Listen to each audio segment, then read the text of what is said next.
Roger, disguised as a shark, chomped off Steve's arm. Their goal was simply to help Steve overcome his fear of sharks. At the hospital, Stan demanded Roger turn over Steve's arm. Roger reluctantly disgorged Steve's arm. Stan found Steve to apologize. However, Steve felt indifferent and considered the wound a symbol of his bravery. Stan hid the arm, then gave Steve a nearby man's jersey top. Stan wanted to play with jetpacks. However, Steve desired an even braver game. They then jumped directly off a cliff. Stan greatly liked the current Steve. That night, they climbed onto a bridge. Steve walked continuously along the edge. Roger believed the current Steve was out of control. Stan, however, loved the current Steve. Suddenly, Steve began performing daring stunts. Stan even felt proud. The next day, Stan and Roger went to the toy store to find Steve. Unexpectedly, Steve was getting beaten up downstairs. He even laughed through the beating. The attackers scattered once Stan arrived. They attempted to stop Steve's current behavior. Steve believed he was now the toughest. Stan told Roger to regurgitate Steve's arm. Roger began disgorging items. Unexpectedly, he disgorged Rogu. Rogu then disgorged Steve's arm. Rogu then retreated back into Roger's mouth. They confessed the truth to Steve. Roger was the shark all along. Steve realized his confidence was built on a lie. He fainted in despair. Stan helped Steve up. We got our Steve back. Roger confined the Smith family as digital pets to prevent losing them. Stan demanded immediate release. Oh, that's cute. But your foot's over here. Francine questioned the digital imprisonment. Roger insisted physical forms were too fragile. He began demonstrating his point.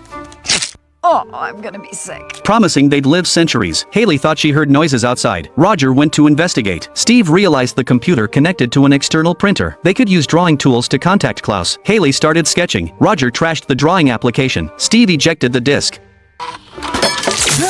You dick! Summoning everyone into a game. Explaining victory would grant a certificate, with space for a message to Klaus. Crossing a river. Stan chose to walk through, drowning them all. They respawned in a city, resuming their quest. Deaths became absurdly frequent. Steve got gored by a cow. Roger grew distraught. Francine died from contaminated water. Hayley tripped and got run over. They kept dying relentlessly, even perishing in kitchen fires. Francine still drank tainted water. Steve froze to death. Stan died from a snakebite. Roger fainted from the strain. The Smiths finally reached the endpoint. A completion certificate appeared. They frantically signaled Klaus. The monitor went dark. Roger had watched their repeated deaths until completely desensitized. Relieved, he reverted to normal. The family hugged each other tightly. I'll dance on your graves.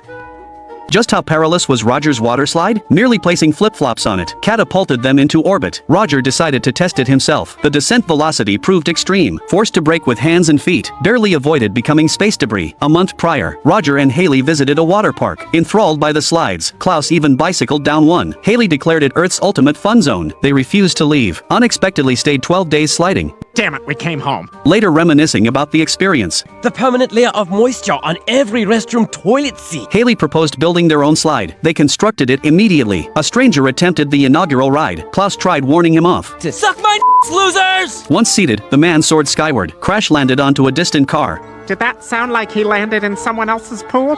They disposed of the evidence, but forgot the slide itself remained. A detective arrived investigating. Roger's group fobbed him off, as they swore they'd disassembled it. The detective returned, deducing this was the fatal slide. Hayley insisted on its safety. The detective demanded a demonstration. Roger got volunteered. Oh, you bitch. Digging limbs desperately into the chute, preventing his own launch. The detective conceded his error. Roger crawled from the pool. Hayley inquired about his palms. He claimed no injury. Nothing little ice can't fix.